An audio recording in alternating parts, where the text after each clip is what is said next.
Mm. First scary reaction of the year. Um, yeah, but just to put it out there, so I do not forget, I posted on my Instagram already. We will have about 5, 6 teams we're reacting to throughout the football season. It's upcoming year. We got Liberty. Liberty will be a mandatory reaction. Ohio State will be a mandatory reaction. Seattle Seahawks will be a mandatory reaction. The other two teams is really it's based on who who drafts the big boys like Travis, Shador, Cam Ward, and then the last team I think I might go Colorado or yeah I think it's gonna be Colorado for ain't nobody really that interesting this year besides them, and of course my Buckeyes. But let's get into the shit. Join Discord.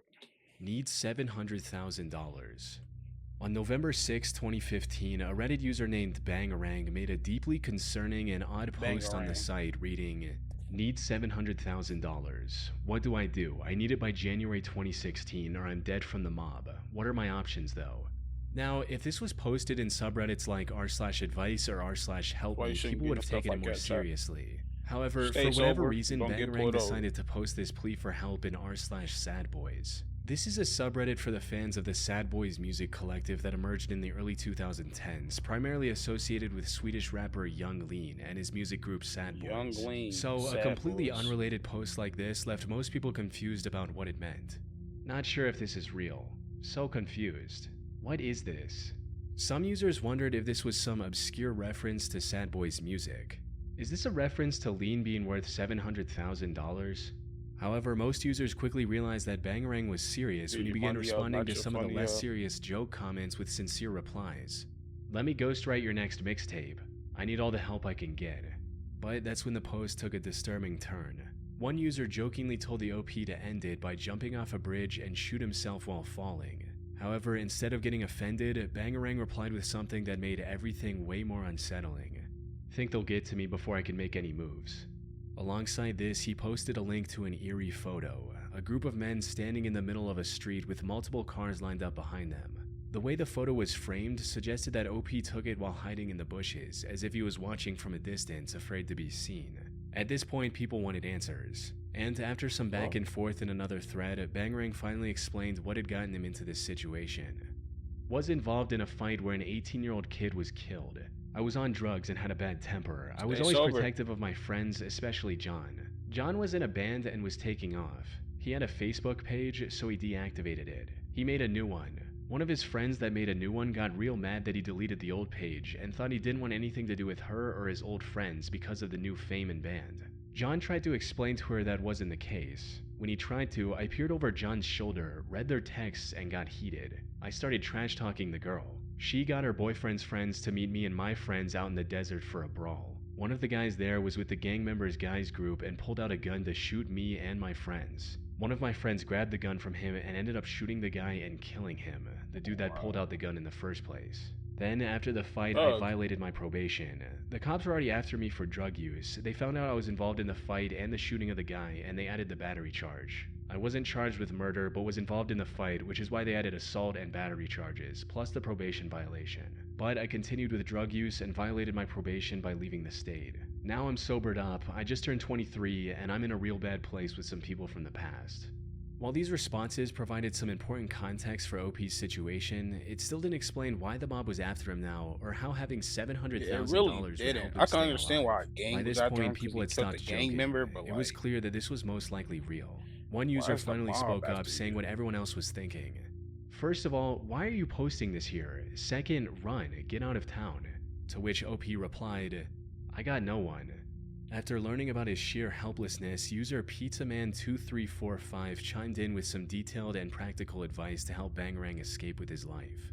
"Get yourself into jail and tell them to safely escort you to an airport afterwards. If you warn them about the mob and spread the word, the police will look stupid if you die soon afterwards. Then, if you do get to the airport, take several planes to several places and settle down somewhere far away. No matter how uncaring a police department is, they should listen to your plea for help. It might also help if you have a writer friend who can tell the whole story if they don't escort you. Let the police know as a last resort that they will be flamed online for not dealing with the mob themselves and for letting you loose, only for you to die right after. This of course involves you being in jail for a while, which if not the case leads me to say that you should simply leave the country now. Use your head, don't drug your problems away, either work hard and loan the rest or just run.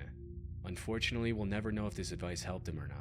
A day after making the original post, Bangarang stopped replying to any more comments and hasn't posted anything on Reddit since. As for if the story was legit or not, we have no way of knowing for sure. The Bangarang account was likely a throwaway since it was created the same day as the post. I also tried reverse image searching the picture he posted, and while there are many similar looking images online, I couldn't find anything that matches the OP picture to a T and predated the Reddit thread. And since Bangarang didn't provide any clues about his location, I couldn't find any relevant news articles from that time either. Most users under the original thread believe the OP was likely caught and killed by the mob. However, it's been over 9 years since the original post with no updates since, and I doubt we'll ever learn the truth. When connecting with animals, I'll refer a lot to the sacred space in my mind's eye. I know they can come off as being Dog Operation. On the 31st of March, Reddit user City, State posted a disturbing entry on the Reddit Bureau of Investigation subreddit.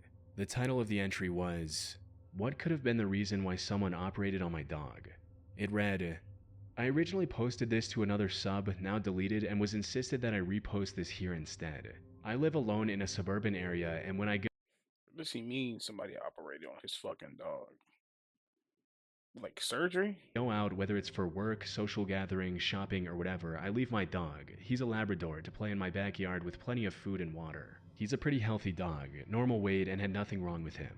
I would say I live in a pretty safe neighborhood and never had anything bad happen to my dog while I was away. Yesterday, I came back home from work in shock to see that my dog had been stitched up.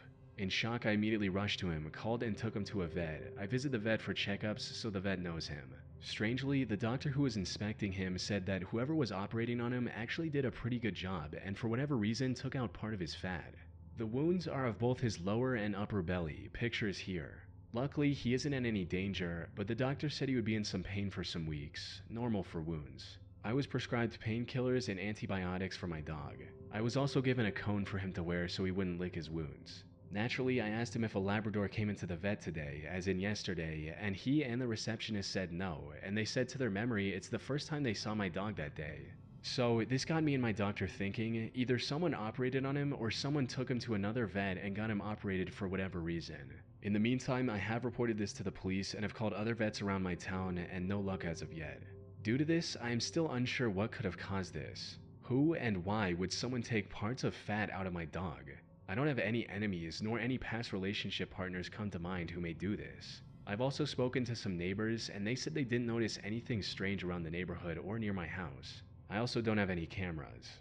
People on Reddit quickly began speculating on what could have happened. Some wondered if this was the work of a medical student looking to practice or a budding serial killer. However, neither of these makes much sense. No sane medical student would risk ruining their career by operating on a random dog when there are safer options like ethically sourced cadavers. As for the potential serial killer theory, why would they cut open a dog only to stitch it back and return it to the owner instead of just disposing of the body?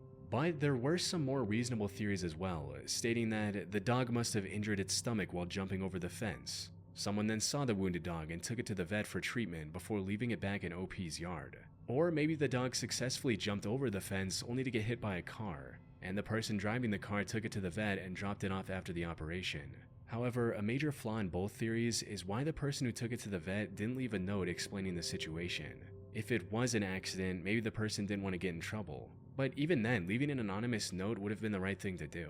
Some users also consider the possibility that someone might have shot the dog with a pellet gun, either by accident or on purpose. A comment from user Banana Phone quickly rose to the top as it offered a more plausible explanation for what might have happened during the OP's absence. I'm not reading all of that. That rubber thing sticking out He's appears to gonna be a read it all. Penrose drain, which is most commonly used to allow a wound to weep and drain through the hole where it comes out of the skin, which prevents the skin from closing into a pocket and turning into a huge infected abscess, which requires secondary treatment and antibiotics. This is most commonly seen in my personal professional experience after bites from another animal, as the bacteria in dog/cat mouths can be difficult to totally disinfect after the fact and often leads to abscesses. While the general consensus is that dog mouths are cleaner than cats, there's still plenty of bacteria in your average dog's mouth that could lead to infection.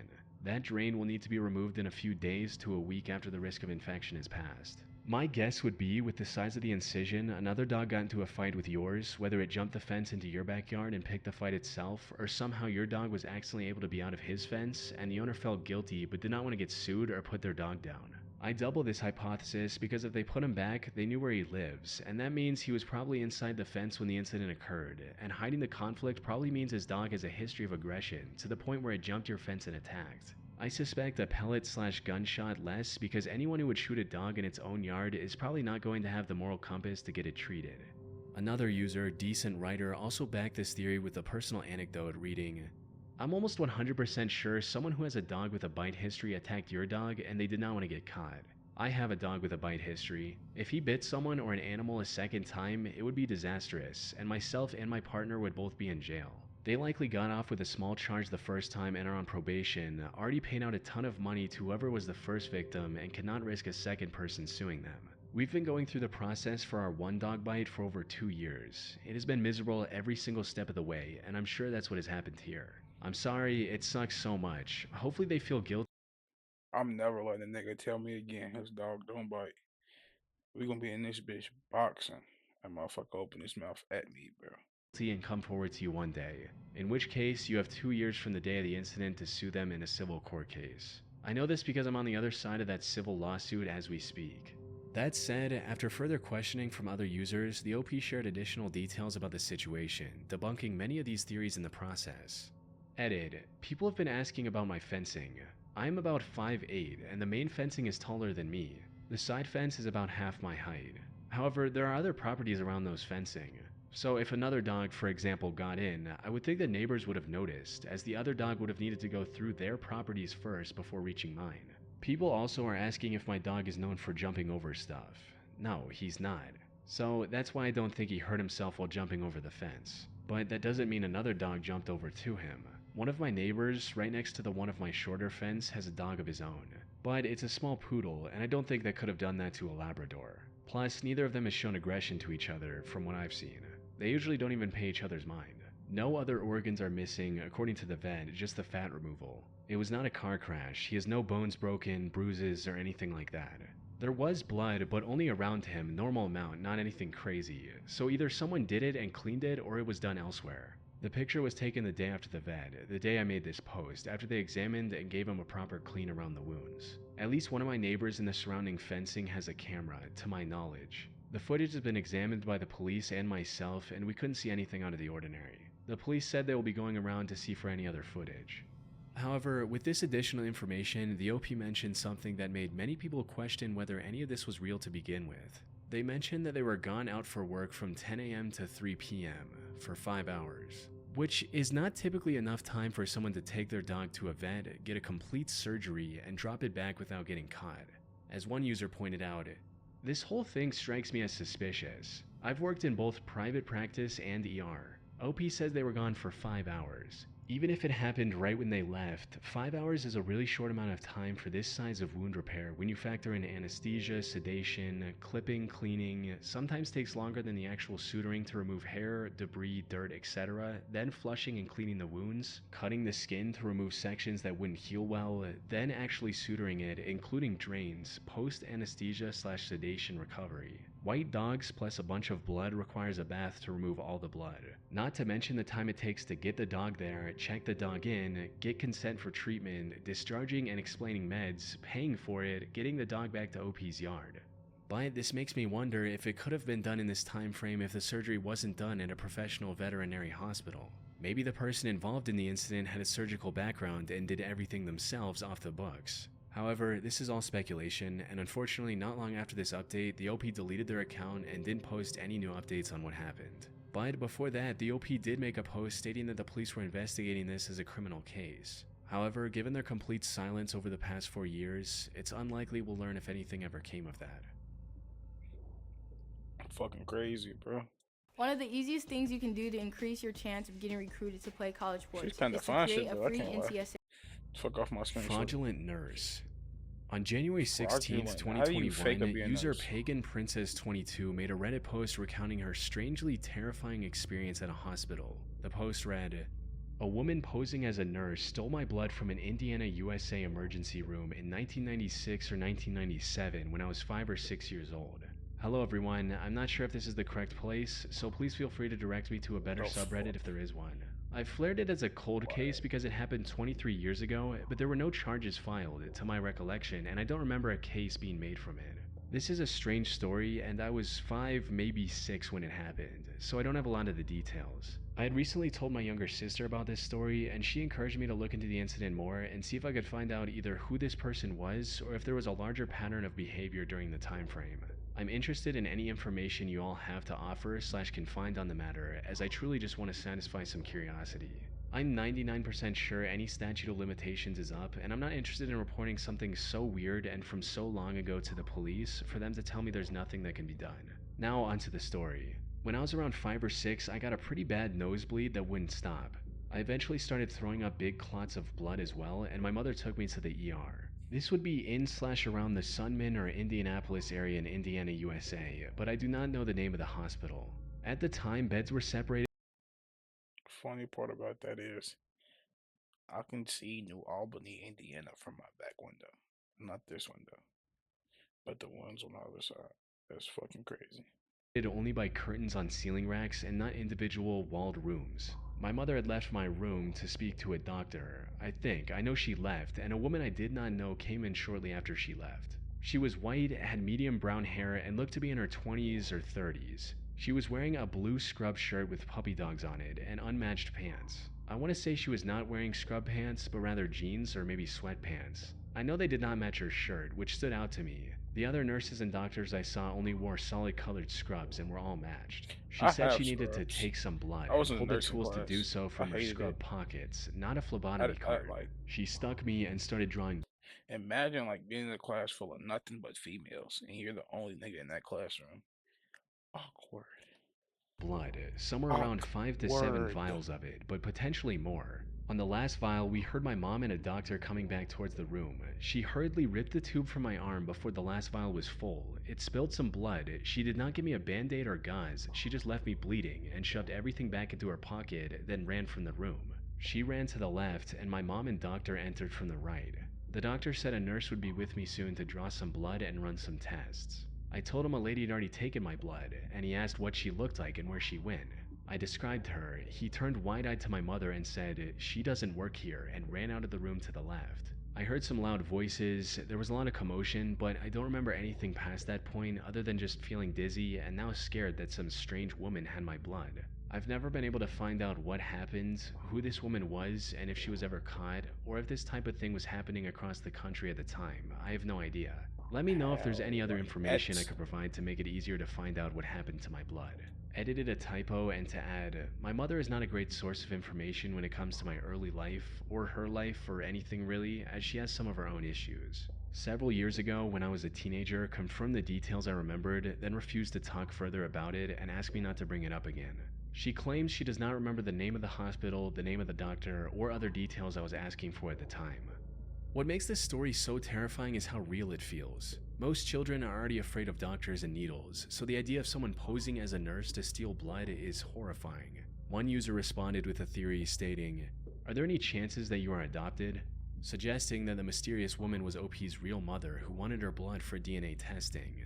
And while this is still a bit out there, it could explain why OP's mother refused to give any further information on what happened that day. However, OP shot down this theory not long after it was posted with a comment reading, "I don't believe so, no. I've seen my original birth certificate and it lists my known parents as my birth parents. I also look very similar to my mom and sister."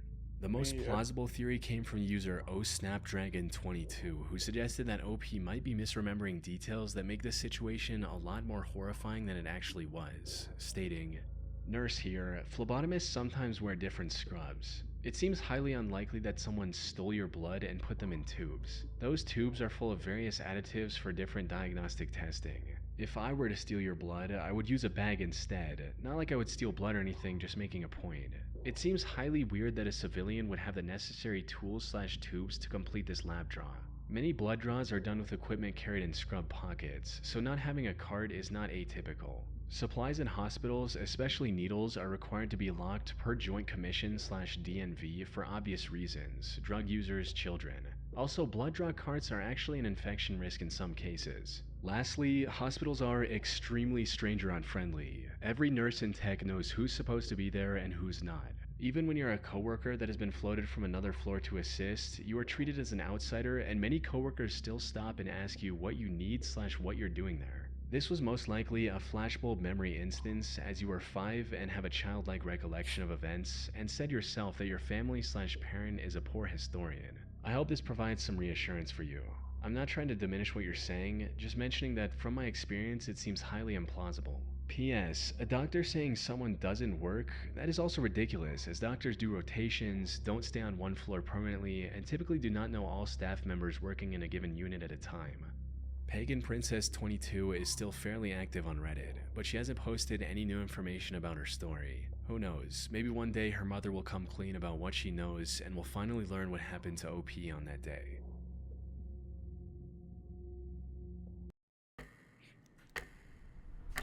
Stressed out? Time to refresh your rhythm with Trident. Chop chop, bubblegum boy. Fuck is wrong with Trident you? Gum, the fresh chew to refresh your rhythm.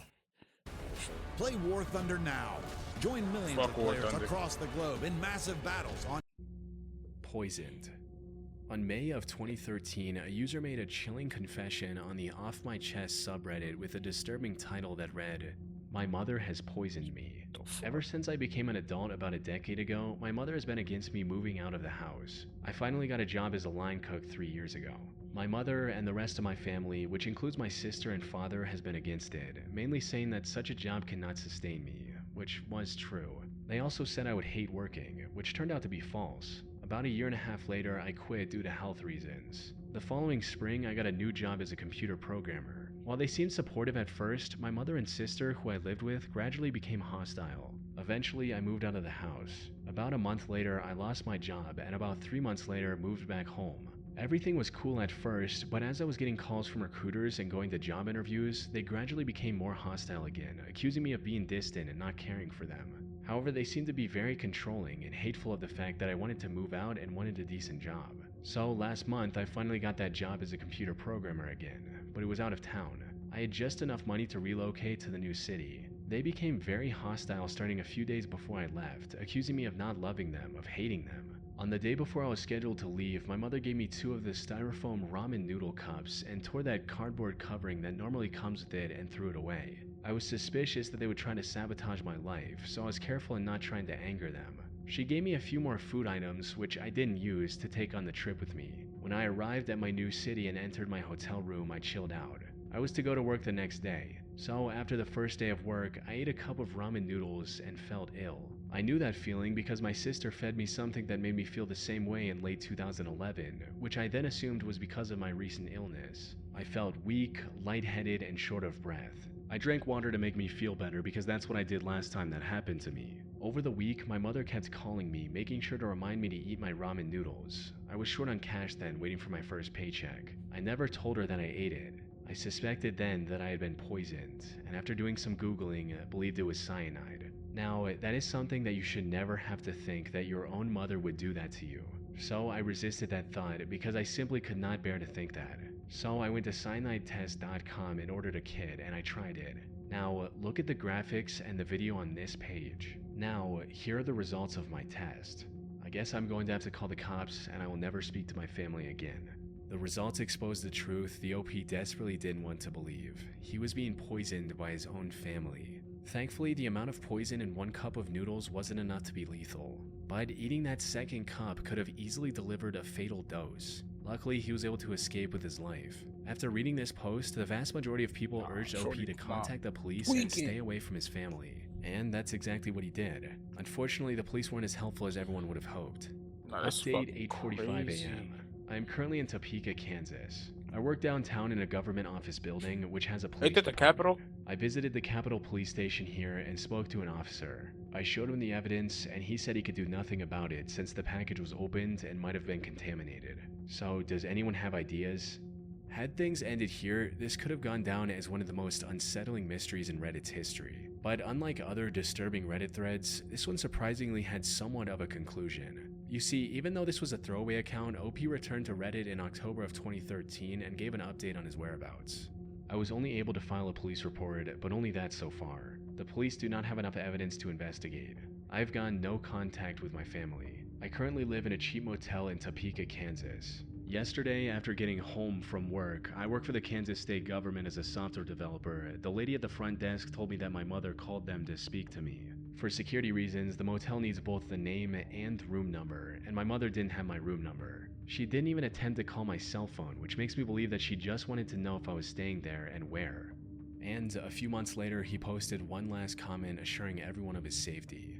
And by the way, I have moved out of state since making my last thread with this account, and am doing very well with a nice job, and am in better health. To think that this story would have taken a much darker turn if the OP hadn't grown suspicious of the food his own family gave him on his way out. Crazy. So the cool thing about Pi is that you can choose to just block Triplets. every All ad that you fine see, shits. or you can opt. Missing coworker. On the 31st of July 2020, Reddit user SoothBB made a post on the Reddit Bureau of Investigation subreddit seeking clues to help locate their missing coworker. The post read, "On Wednesday, July 22, a coworker of mine abruptly up and left work before the end of his shift and hasn't been seen since. 1 week later, a text message is received from him containing only 3 photos. What the Does anyone fuck? recognize the locations shown in these photos? I work in a lab that makes prescription eyeglasses in northern Ohio. Last week Wednesday, about 6 hours into our 10-hour shift, around 7:10 p.m., a coworker of mine got up from his station in a hurry, left his bag with personal belongings at his desk, iPad, Bluetooth headphones, a prescription, phone charger, a book, and a couple other knickknacks, and walked out the door and didn't return. No one's seen him since. Some of my other coworkers thought he was just sick of the long hours and decided to quit, but that just doesn't make sense why he'd leave behind his personal belongings and not say anything. Right. We tried calling him that same night, but his phone would just ring until it went to voicemail, and by the next morning his phone was turned off. My boss said he got a hold of his mom and that she hasn't seen or heard from him, but didn't seem too concerned as she said he had a history of living somewhat of a nomadic lifestyle in his past. She thinks he may have relapsed and owed someone money or just ran off with some girl. Apparently they aren't very close and don't have the best relationship. I know he had a history of drug abuse, but from everything I've gathered in the 2 years that I've worked with him, he cleaned his life up after an arrest in 2014 or 2015 for drug possession and had been clean since. He always acted normal around me and seemed to be living a productive life. On the subject of the pictures, a couple days ago after work, I received a group text message that was sent to me, 2 of my other coworkers, and 6 other numbers I don't recognize. It was from him and contained the 3 pictures I linked, no text. I tried calling and it rang once then went to voicemail. When I called again, it went straight to voicemail. This whole thing has me feeling very uneasy and I don't know what to think. Does anybody here recognize the location of where these photos might have been taken? Below this was an Imgur link to these 3 pictures that OP supposedly received from their coworker. All 3 of these pictures looked like someone had taken them in a hurry, while possibly running away from someone or something. If the OP's story was true, it painted a deeply alarming situation. However, most users remained skeptical, and as time passed, more evidence emerged suggesting that this might be a hoax or part of an alternate reality game. $5 says this turns out to be an ARG. For instance, one user tried to extract the embedded data in the 3 images to see if they had any GPS information, only to be met with confusion. I tried extracting the first picture's EXIF data. It says it was shot on iPhone on 7/7/2017, 1322. It looks like the photos are in the early morning or night. Do you think the 1322 time is right? 3 years ago also. Interesting. A few other users also pointed out significant inconsistencies in how the OP described the location, stating, "Yeah, I'm not a fan that they just said Northern Ohio. Like, is it Cleveland, Akron, Toledo, Sandusky? Way too broad. Same, I'm from Toledo and no one ever refers to Northern Ohio. Northwest Ohio, yes. Northern Ohio raised a flag for me too. I'm from Akron and no one says that. For us it's Northeast Ohio." A few months later in November, SoothBB returned to Reddit with a new So you're going like try to flag a story for cat because I mean, and I don't like it. update, and somehow things had I grown don't even like how more they mysterious They than they moving were a the little last weird. time. I wish I could say we found him or at least closed up any loose ends, but I can't. Shortly after the thread was closed by the mods, a police report was indeed filed. However, in mid-September, I was one of several people that were laid off from the lab we were working at, so if there were any updates on his case after that time, I'm not aware of them. I've done several searches of his name since I left the company to see if any media outlets reported on him, but I personally haven't been able to find anything. The OP also attempted to deny the allegations that the whole thing was made up. Understandably, many people were suspect of my story, and I get that, but I assure you I've not made anything up, nor have I exaggerated details. I got some slack in the original Fuck is post for bro? not filing a police report. I realize now that even though True. nobody else was willing to, I should have stepped up and done it myself. At the time, my perspective was that because I don't know this guy on a personal level outside of work, it really should be up to someone closer to him to do that. But rest assured, a report was filed. Some people did try to take things seriously and even pointed out the strangely timed layoff. I know this might be far-fetched, but could your former company and boss somehow be involved? The guy Facts. disappears from work, your boss tells you you shouldn't worry Facts. about it, take his belongings, and refuses to access them to help find the guy. Then your boss says he filed a report, but apparently he never did, if the name doesn't come up in the databases. And finally, knowing you are investigating and possibly asking too many questions or drawing too much attention on the case, he fires you and never contacts you again about this case. I mean, Nah, AK, however, right? due to the You smart as inconsistencies shit. in Sooth BB's story, the overwhelming smart as majority of shit. users were convinced this was just an attempt at an ARG. I still think it's an ARG. What is I an hope it's ARG? an ARG. No offense, OP. But we will likely never know for sure. Unfortunately, shortly after posting this update, Sooth BB deleted their Reddit account, leaving us with no Now that way makes to it look like uncover an the ARG. truth. But what is an ARG? All right, that's enough for the video. That's all for the video. Y'all niggas stay tapped in y'all. Join Discord.